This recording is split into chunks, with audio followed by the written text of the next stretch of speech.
Okay, well, hi everybody. It's Kat, and today is a story time.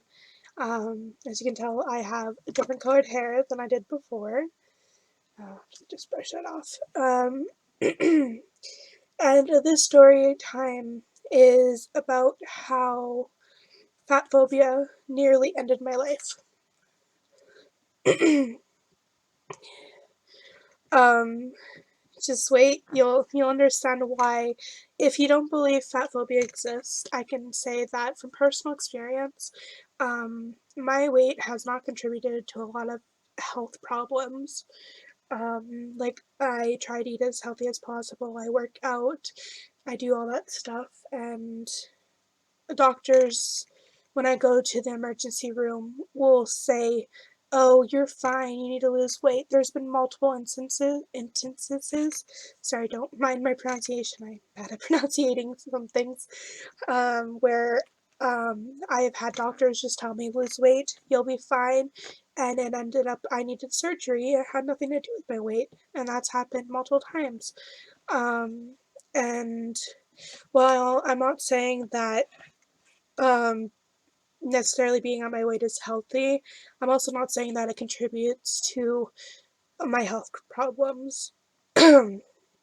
While I do live a healthy life, and I've improved my lifestyle a lot and have lost weight, it's still a progress of trying to find that balance of healthy, but also, loving yourself. I love myself, and people get upset that I love myself, and yeah, and I'm just like, I'm gonna just keep loving myself because I need to, of how much hate I have to go through, um, and the people who make nasty comments about it, it hurts.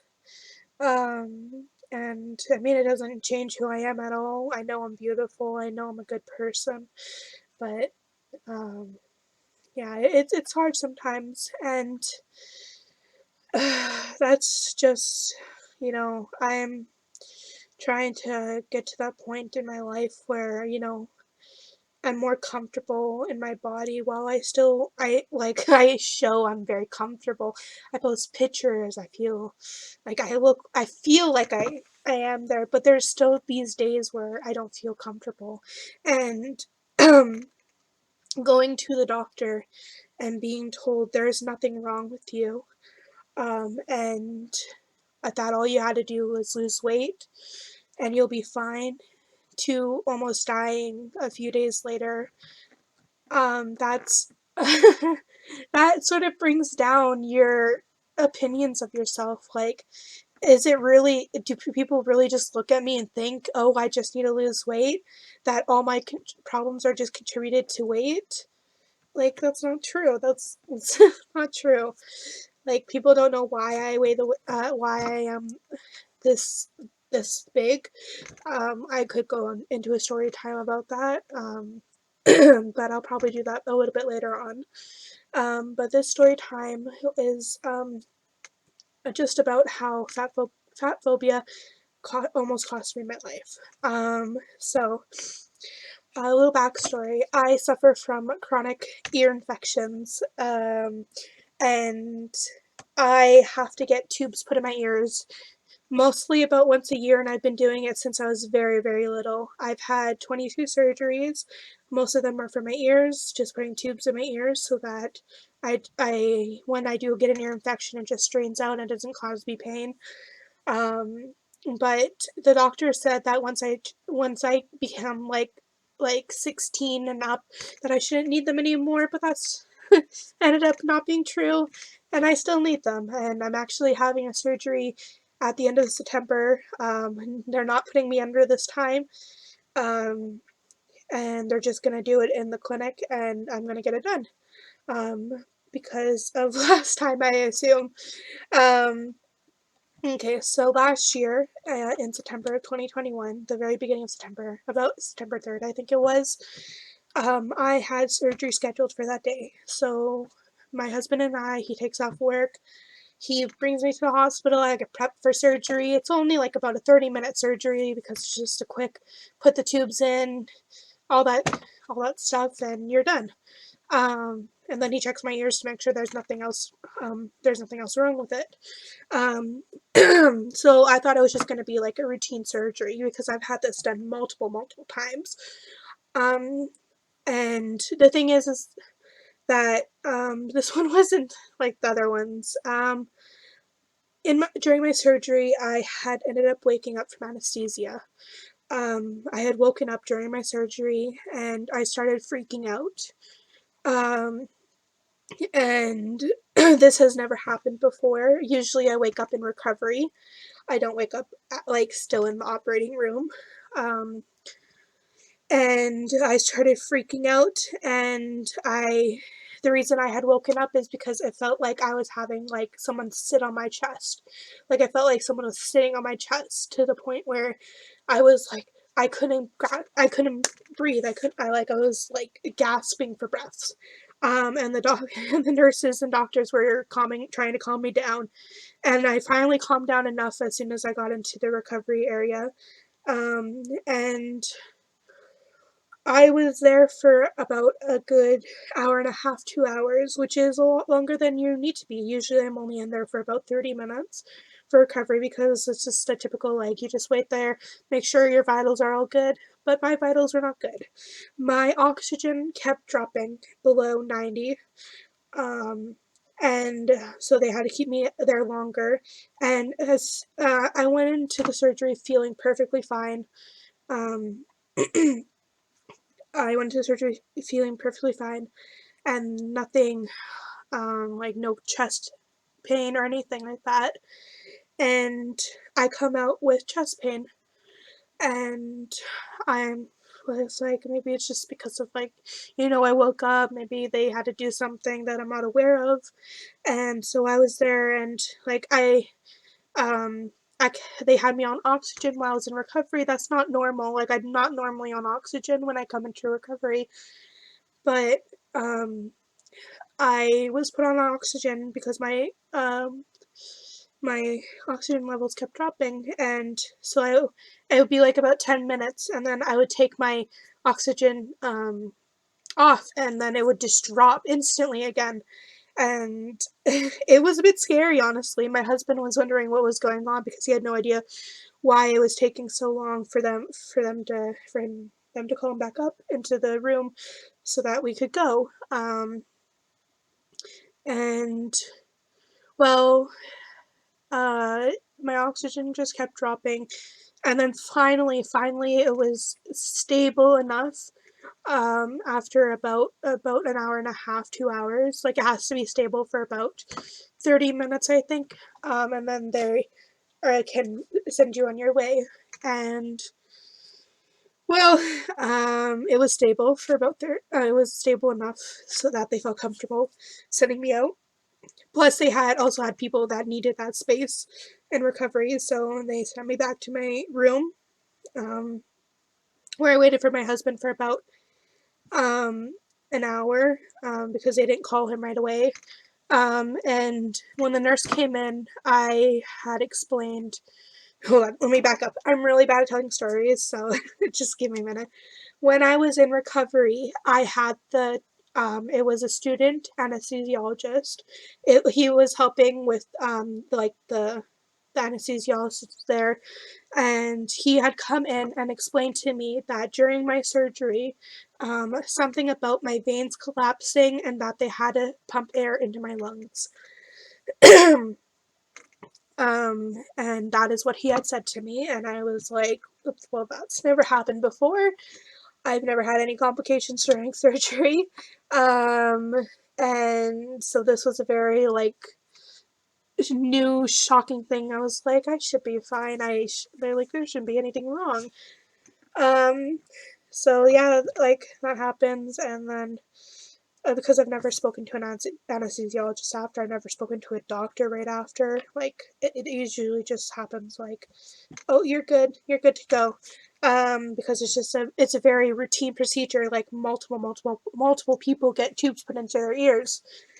And so my husband ends up, so now we're going back into the future. Um, my husband comes back into the room, and I tell the nurse that my chest is hurting, and it just feels like I'm very off. So they do an AKG, I think it is, and where they put stickers on your chest to measure your heart, to look at your heart rhythm and stuff. And they did that, and they're like, "You look fine. Like you should be good to go home." And I was like, "Are you sure?" And I really hate hospitals because of my experience in them when I was 17. I used to love going to the hospital because I would have to go there a lot. Um, but I had a bad experience when I was 17, and that really put me into a mood of like, I can't go to the hospital by myself because doctors aren't always the nicest. So yeah, they said, yeah, you're fine to go home. So, it's like, okay, maybe it's just the complication, like something happened because they had to put air into my lungs, that my lungs are just recovering and stuff, I guess. I don't know. So we go home, and we ended up going to a friend's house after for a few hours, and we were there until about 11 p.m., 12 a.m. that day. And so I was like, what, 7 hours? Ooh, what was it? Probably about 12 hours post operation at that point. By the time we left our friend's house, and I looked at my husband, like, we drove home, and like, I start walking inside, and I get really winded to the point where I was like, I had to take a breath. Like, I don't normally need to just stop and take a breath. Like, I can go, go, go, go, go. And I look at my husband, and I'm like, I think I need to go back to the hospital. Like, I think there's something wrong. And so we end up going to a hospital that is close to us. We have two hospitals that are like this equal distance away from us. There's 4 hospitals in our city. Plus, I mean, 5 hospitals in our city, but 4 for adults. And there's other urgent cares and stuff. But so we go. 1 minute. We go back.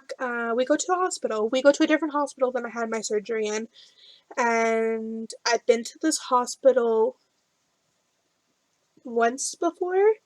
It was right after I found I was pregnant, and I was having a ton of pain, but that's another thing. But I've been there once before. It was like a year previous. And um, we go in there, and they don't treat me like I have uh the C word. Let's say that. They don't treat me like I have that. They just put me in the room. And I go, and I was like, I'm having chest pain, and I'm having a bit of shortness of breath right now. They're like, maybe you have it, maybe you don't. They never tested me for it, and it was during, like, this was September of last year, so there was still many cases going on, but they never tested me for it at that hospital. And like, there were people in the waiting room without masks on. Yeah, yeah, and uh, so this hospital isn't the best hospital. Let's say that. Ooh, it's not the best hospital out there. Like, there's definitely better hospitals.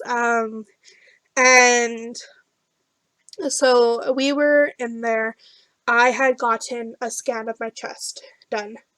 We were there for about 8 hours before they sent me home. In that time, I had blood work done.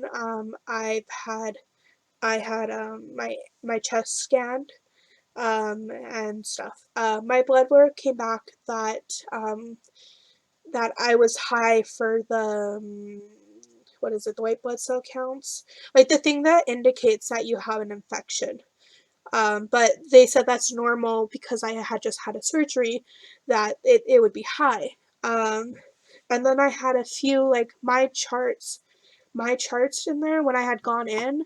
There were a lot of very abnormal numbers. Not just for that one, but like there were a lot of abnormal um blood work. And they're like, well, most of those can be explained because of your surgery. And I was like, okay. Um, so they do a scan of my chest, and it was an 8-hour wait.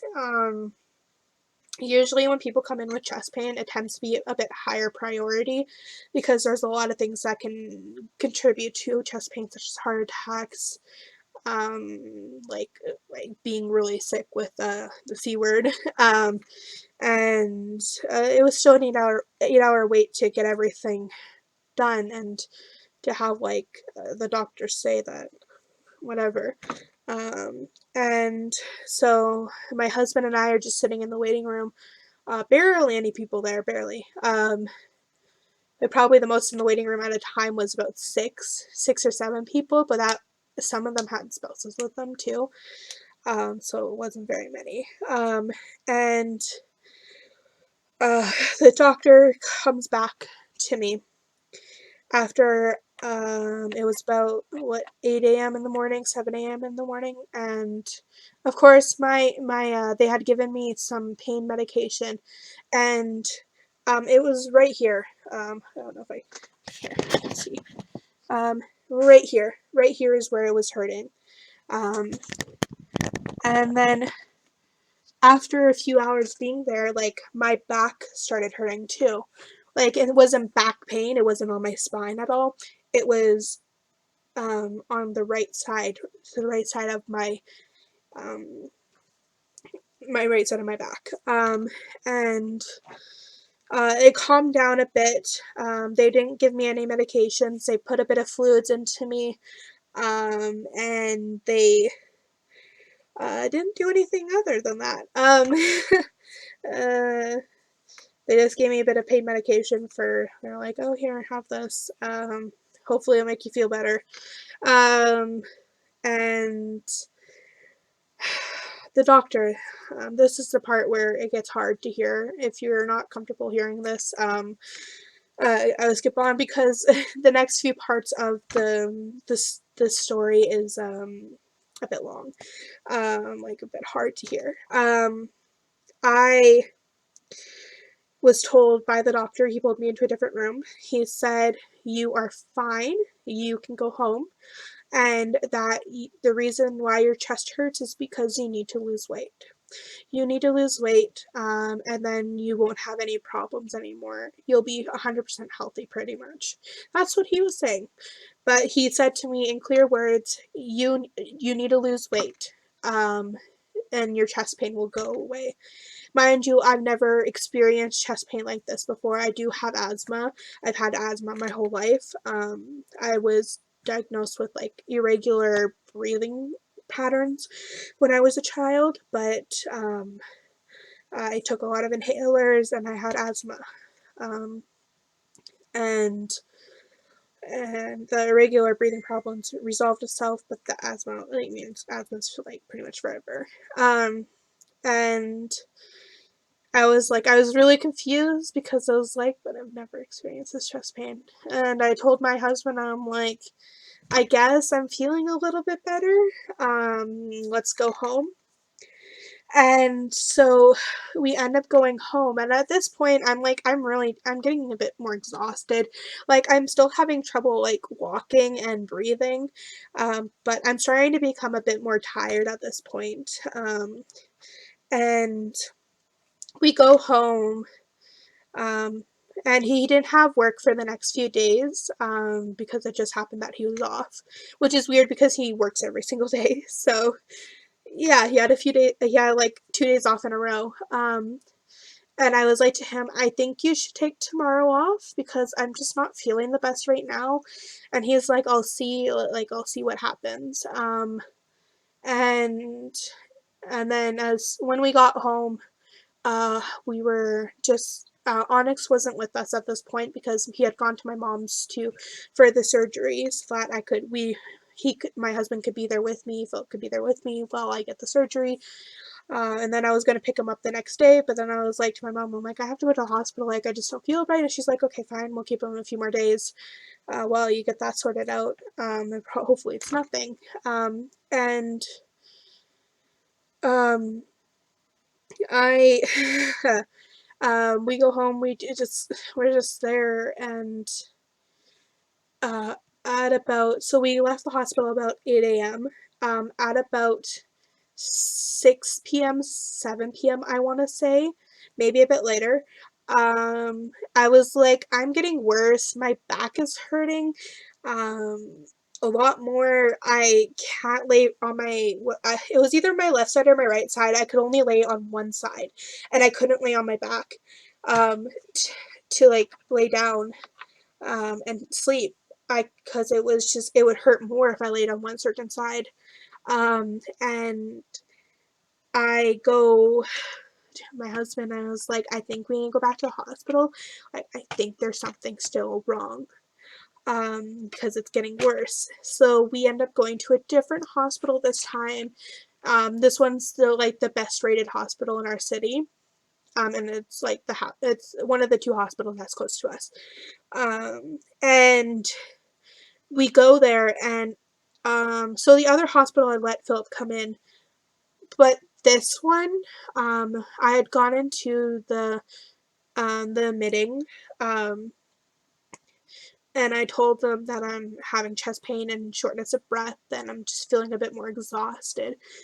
And they they look at me and they're like, okay, well, you can come in, but your husband can't come in. And I told her, I was like, I can't just go in by myself because I need to go in with him. Um, I can't go in by myself because of things that have happened in my past with hospital experiences. And uh, she's like, well, we can't let him in. And so I was like, okay, fine. And my husband's concerned for me at this point, and he's like, you need to stay. I'll go. And I'm like, but I can't.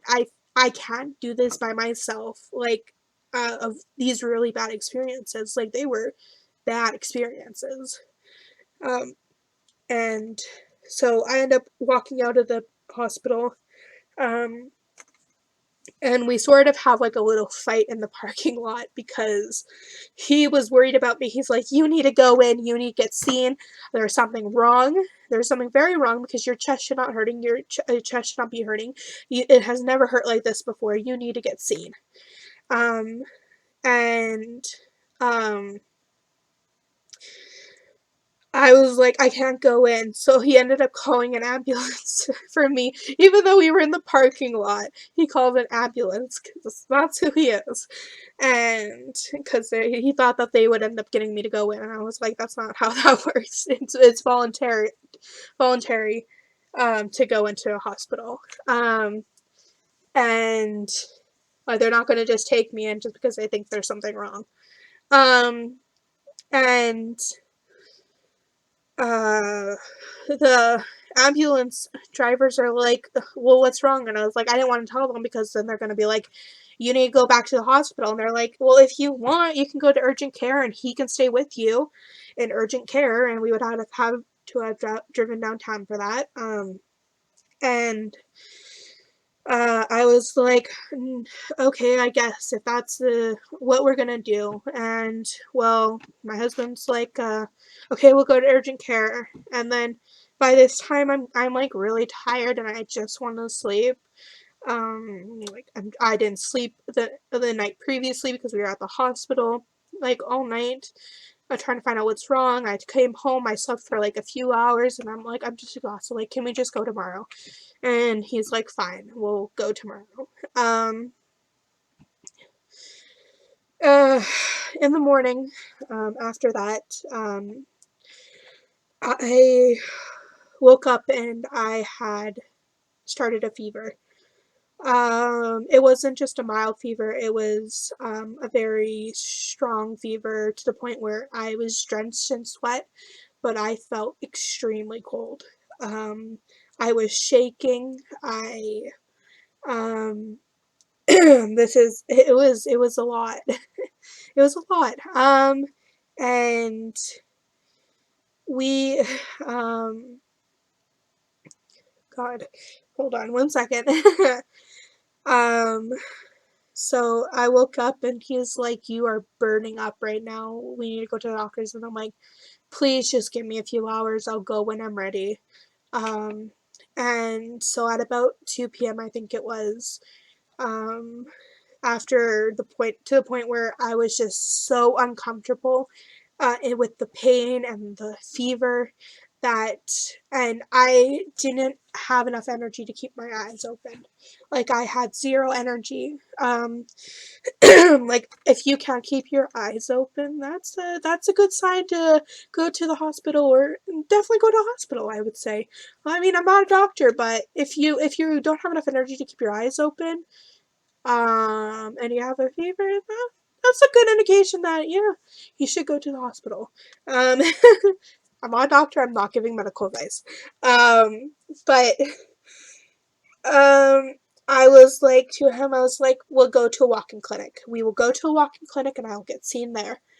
Um, and at this point, like I'm having trouble breathing. Like I had like breathing and talking. Like I had to take a breath every like few words. Like every like 2, 3 words, I had to like take a breath. And I was like, I can't keep my eyes open. I can barely breathe. I have a big fever. Um, and so we live in a basement suite, and uh, I had to walk up the stairs, not many stairs, just a few. Um, and it took me a good 10 minutes to get up those stairs when I could literally walk up them in like 5 seconds. Because of the lack of energy, the lack of motivation I had. Um, I had to take pauses to gain the energy to walk up the stairs. And then when I finally got to the top of the stairs, it took me another 20 minutes to get to the car. Because I had to keep stopping, and I was like this. I was like, my eyes closed. I was like walking like this, swaying. I was like dizzy. It took me a long time because of that too. I had a fever. I mean, I don't know what I looked like at that point in time. I wasn't taking any pictures of myself. I mean, I don't normally take pictures of myself or videos of myself, so I didn't do that. And I was just walking like that pretty much the entire time. And I had to open my eyes like I could only open them like that. And I was trying to walk to the car. And as soon as I got in the car, I just closed my eyes and I just sat there. It was like, just sat there, completely like out of it. And he drove our walk-in clinic is about a 5 minute drive from us. And when we got to the walk-in clinic, uh, it took me 30 minutes. The door is like 5 feet away from where we had parked. It took me 30 minutes to muster up the energy to be able to walk into the clinic, which is 5 feet away. I, if you don't see where I'm going at this point, it's not looking good for me. And by the time I finally got into the clinic, um, I told my husband, he's like, let's go. And I was like, just give me a minute, I have to muster up my energy. So we got into the clinic, and he had already gone in and spoke to them. And they took the front desk. They're not doctors, they're not nurses. They're just reception people with like yeah. Um, they took one look at me and said, you need to go to the hospital right now. We can call an ambulance for you. You are not seeing a doctor here. You need to go to the hospital. And from that, I could tell that they thought I looked awful. Like I probably looked sick. I don't know if I was pale or something. Like I was walking like I was like intoxicated. Like I couldn't, like I was stumbling. Um, and I don't know, I was burning up. And the fact that they could take one look at me and then send me to the hospital, they're like, you need to go to hospital, and even offered to call an ambulance. And I was like, no, no. We'll drive to the hospital. So we ended up driving back to the hospital. It's the same hospital I had the surgery at, and where I had the night before left. And of course, they have wheelchairs there. So I told Philip, in the car on the way there, I told him that I will not be talking so that he can come in. And that's the only way that I know that he'll 100% be able to come in is if I don't talk and I act like I can't speak and talk, because they need somebody there who's been with me to tell them the symptoms and stuff. And if I don't talk, then he'll be allowed in because he'll have to tell the symptoms and everything that's been going on. Um, yeah, because it was just something that I needed to do at that point in time because of what I had gone through, and I know I needed to see a doctor at this point. Like, I needed to get better, and there's something wrong. Um, I hadn't come to the conclusion of what was going on because I've never experienced this before. Um, And so Philip goes in, he grabs a wheelchair for me. I get out, sit in the wheelchair. I have a bit of like adrenaline shoot through me, so I was acting like I had just a tiny bit more energy and I was a bit more alert. Um, like I could keep my eyes open just a little bit more because I'm like I have a just bit of adrenaline in me. And we go into the room. There wasn't much of a wait to get into admitting, sorry, it's triage. You get into triage and then you go to admitting where they give you the wristbands and stuff. So the triage is where you tell them your symptoms and all that stuff, and then you go sit in the waiting room, and then you go into triage and they give you the wristbands and they admit you into the hospital. Um, and then you go back to waiting room and wait for the doctor and stuff. So we had gone to triage. I got in there. The nurse, my husband was saying, I have a fever, I have chest pains, I can't breathe properly. It just listing all my symptoms. And also said like I haven't eaten. I had because I've been so sick. Um, he had gone through everything, and the nurse took my temperature, and based off of all those symptoms, was like, we are taking you back straight away. You will not be waiting at all. Um, you will come back straight away. So I ended up going back straight away. Um, they took me into the one for the patients who may or may not have the C. Like, I ended up having to do a test for that. It was negative because I didn't have that. But I already knew I didn't have that because I hadn't had contact with anybody who had that. Um, 1 second. Okay. So they took me back right away, and um, they I have very small veins on my arms, and so I was poked and prodded at multiple times to the point where my arms were covered in bruises because they couldn't find my vein. Um, and I have small veins, so they had to get a ton of different people to come in, and there were times where it kept popping out after they had put it in. So that was fun. It's not something I like. I'm used to it because it's been my whole life where I've had very small veins. And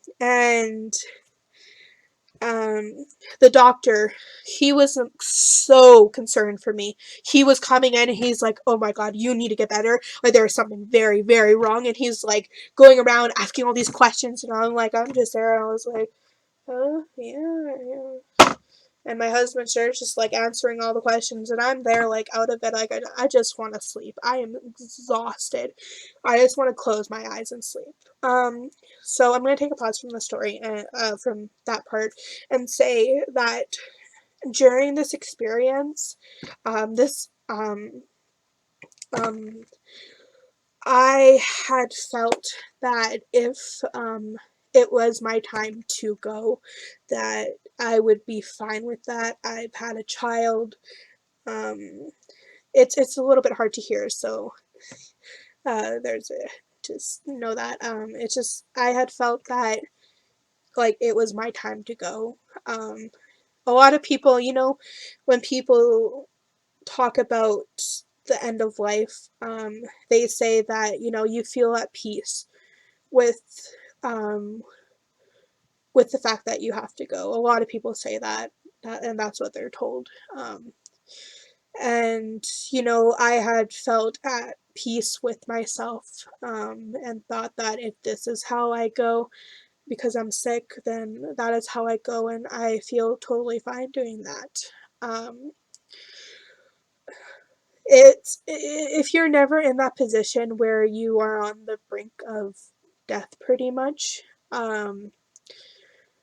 you wouldn't understand. It's very a very complex idea of the fact that, like, what I was I, I'm young. I'm not old. I'm young. Like, you would think that I would be like, oh my god, I'm gonna fight tooth and nail, but it was at that point where it was like, you know what, if I go, I've lived a full enough life. And I've talked to other people who've also not in the same situation but have had near death experiences, and they've also said the same things. They're like, like, I felt that in that point, in that time, like, that if it's my time to go, then it's my time to go. Like, I feel at peace with myself. And that is what I had felt. Um, and I was like, I don't really want to keep living with this pain, even though it's only been a few days. Like, it's either I have to get better or, I'm done. Because when the doctor sent me home and just told me to lose weight, I thought, is it just my weight? Is that the reason why I'm so sick right now and why my chest is hurting me? Like, I had those doubts. And,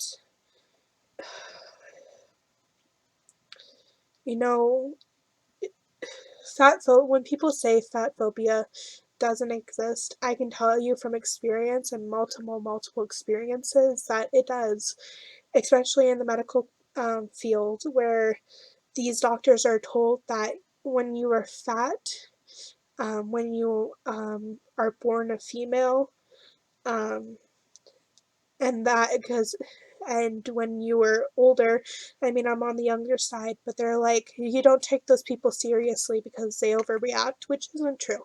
That's not true. I mean, there's people out there who do overreact their symptoms, but I'm not saying that there's people there that don't. Um, that, like, everybody does. That's not what I'm saying at all. Um, and you come to this realization that, like, the doctors are pretty much against you. Like, they don't care about you. All they care about is telling you to lose weight. They don't actually care about you. They just care about, like, not having to see you again, pretty much. They're like, oh, you lose weight, you won't ever have any more problems. Um, so it was at that, like, point of time where it's like, um, well, that one doctor said I'm fine, so I must be fine, and I must just be, dying, pretty much. Um, and it was, I felt very at peace with myself, and I told my husband later about it, and he was really sad because he's like, I haven't had the best mental health in the past, and he's like, well, does that have to do with it? And I'm like, no, I was fine. I mean, I was a bit, like, not in the best mind space, but it wasn't like that's what I was planning. It was just, you feel that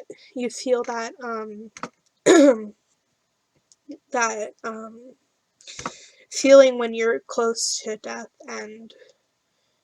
And like I've said, a lot of people I've spoken to, a lot of people have confirmed this, that you just feel like, yeah, if it's my time, it's my time. And you feel at peace with it. And yeah, it was a foreign concept for my husband because he doesn't get sick. He doesn't feel that way. He's not overweight. Um, he's not. He's healthy. He's healthy. He's a healthy person. Um, yeah, so that was just my pause on the story to tell about like how I was feeling at that point in time. Because I truly thought that I wasn't gonna make it. Um, and the doctors, so back to the story. We're in the room, the doctors finally get an IV into me, and they didn't have a diagnosis as of yet, as to what it could be. My husband went through that I had a surgery, about the complications during the surgery, about how we have already gone to a hospital, excuse me, um, and they said that I was fine and that I just needed to lose weight. And um, we we go, they talk, and then they put antibiotics into me. And after about half an hour on antibiotics, I feel a ton better. Like, I finally feel like good enough. They had to put me on oxygen right away because my oxygen was below 90, where it should be. Like, um, they, every time, because I would do this as soon as they would leave. I was like, I hated it. The oxygen smelled nasty. I don't know if it was the oxygen or the tubing or something, but it smelled nasty. And I was like, as soon as they would leave, I'd be like, take off the oxygen from my nose, and then instant drop down to like 80. Um, and then the thing would start would beeping, because I think it starts beeping like below 92. Um, because most people like sit in like 98, 99 range, for oxygen saturation in their blood. Um, and like it starts beeping at about 92, because that's where you're like, this person doesn't have enough oxygen in them. And, and then I would put it back in, and then it would just slowly start rising back up. And I hated it. It was very uncomfortable. It's very uncomfortable because I had oxygen in my nose for about 3 days. Because I was in the hospital for about 3 days, I think. The time sort of just blended all together because I was recovering. But um, they were gonna do a scan of my chest again. They were gonna do a lumbar puncture, just because I wasn't talking. What was it? Meningitis, I think. That's what they were looking at. They were looking at pneumonia, and they were looking at a possible, um, the C word. And I was like, well, it's not that. It's not the last thing. And so after about an hour there, an hour and a half in, they do another scan of my chest, and then I had to wait for the results to come back. I did a whole bunch of blood work, and I come back in, and I had to wait a few hours for the results, and it came back that I had pneumonia and that I didn't have the C word. And the emergency room doctor, came back in and said that by the looks of how far it was, is that I wouldn't have made it till the morning. I was extremely sick, like I had only a few hours left. Um, and if my husband hadn't brought me in then, that I wouldn't have made it. And and that they looked at my scan from the hospital I had gone to the first time, the one that told me that I just needed to lose weight, and they said that you clearly had pneumonia in the scan. And I was like, why didn't they do anything? Why did they just tell me, um, you just need to lose weight, and then send me home when I'm complaining about chest pain, and now it's being confirmed that the scan showed pneumonia. Because the doctor just thought that it was just my weight that's the problem, even though the scan showed that I had an infection in my lungs. Um,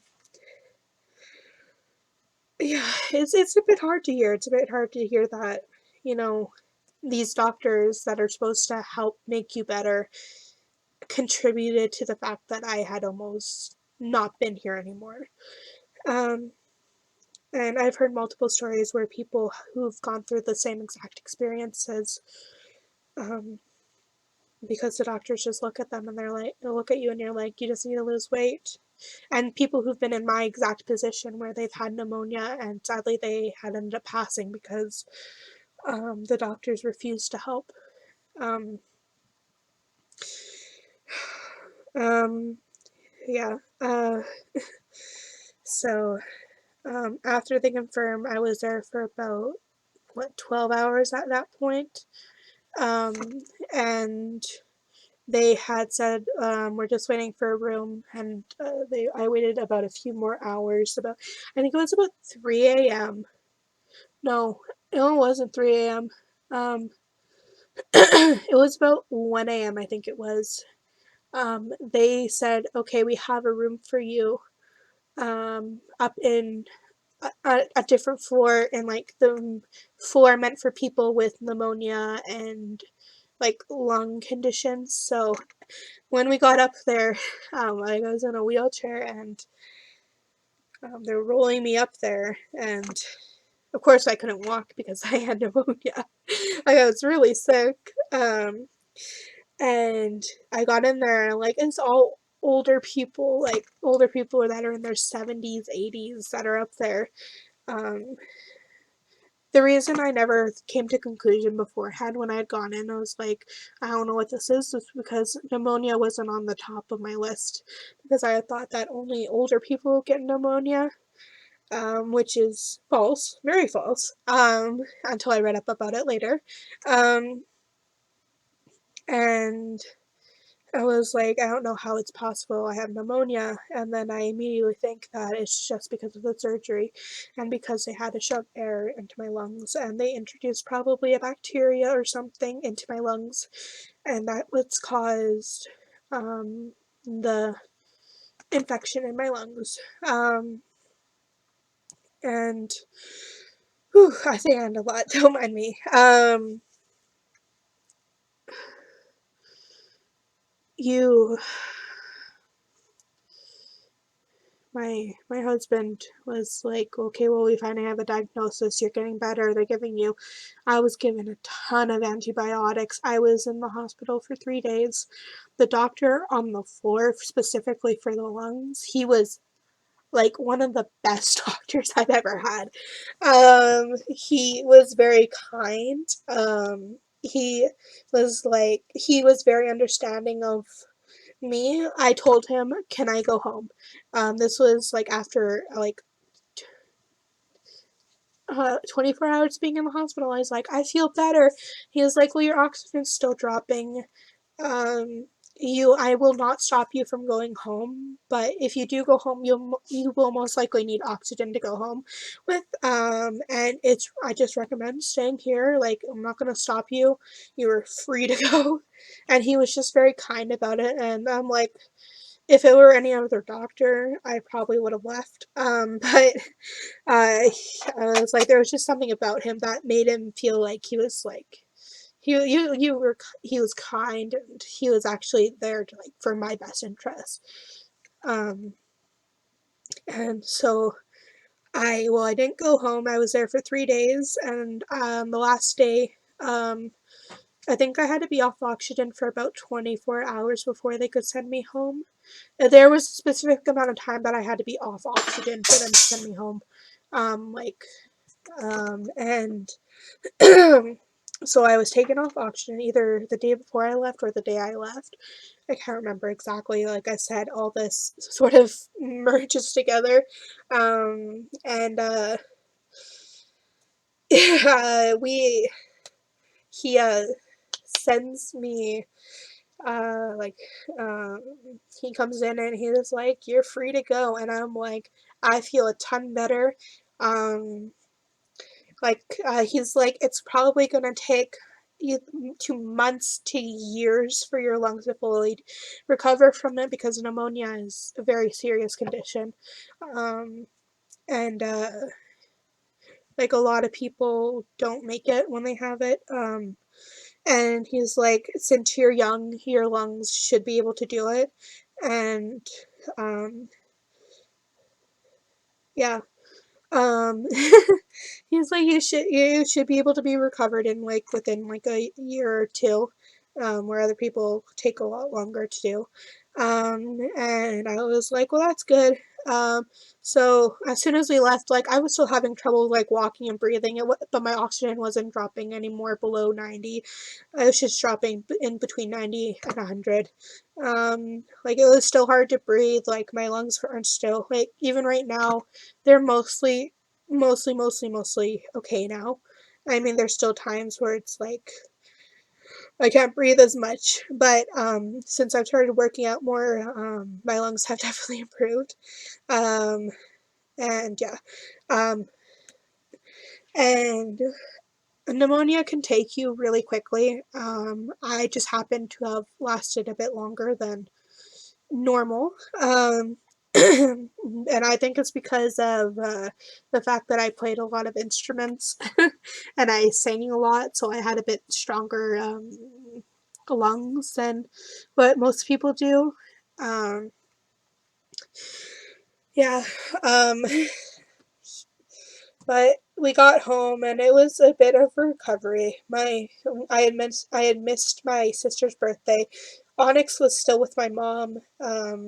Like he was there for like a week at this point. Because I mean he wasn't Philip stayed with me the entire time. He took off work. He's just like, well, my partner's in the hospital right now. I need to stay with them. Um, and that's what he did. Um, and we ended up getting Onyx a few days later after I had a bit more time to recover. And so I was able to watch him a bit. I mean, what was he? He was only like 4, 3 months old, 4 months old at this point in time. Not sure, I can't remember. I'm not doing math right now. Um, yeah, he was 3 months old at this point in time. I did the math. Um,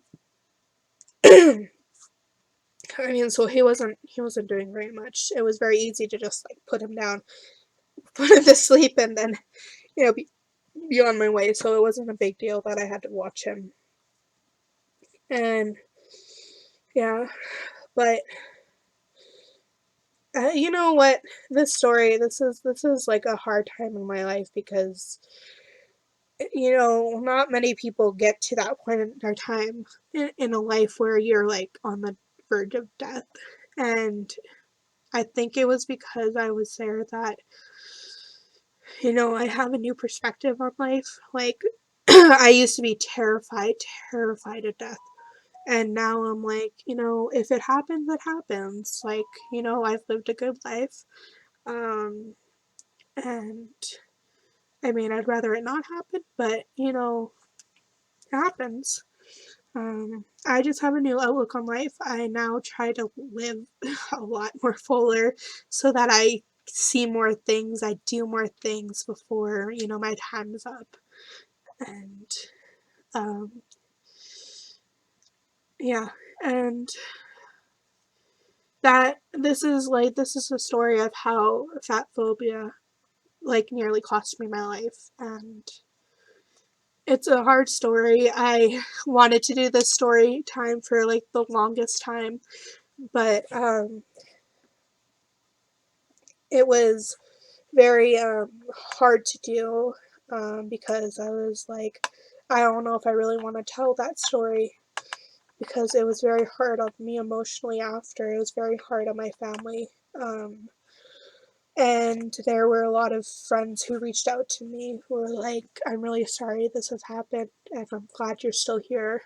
Um, and there's a lot of people who didn't know the extent of how sick I was, and like to find out that you only had a few hours left if you didn't come in is a bit hard to hear, especially after now that I'm better.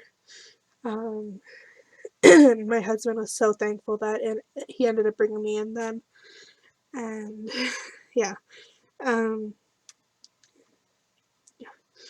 well, thank you all for listening to this. If you have any stories about your medical problems or how fat phobia has affected you, or about story times about doctors, like drop them down below in the comments. Uh, and yeah, I promised I would make this video about back in January, so about 9 months ago. Uh, but I finally done it, so here you are. Um, yeah, it's a very long one, but thank you all for listening till the end, and it means a lot to listen because it's a very hard thing to go through, and I do have more story times about like doctors and stuff, and I will be making more story times. I don't want to be a story time channel though, because I just want to like a life thing. Also, I tagged somewhere in this video. I tagged the video of me with pneumonia in the hospital, like with me on oxygen and everything. Um, and I said, I can't remember what the title was, but it was like pneumonia or something. I don't know. And that's what I posted when I was in the hospital. I still kept posting on YouTube, even when I was dying. I was dying. I was still posting on YouTube. Like, I don't know if that says I'm dedicated or something, but you be the judge of that. Um, yeah, so thank you everybody for watching. Yeah, I'll probably make another condensed version of this because I'm really bad at telling stories, and I'll probably make a condensed version of it so I don't go into like all the details and stuff. But yeah, thank you all for watching.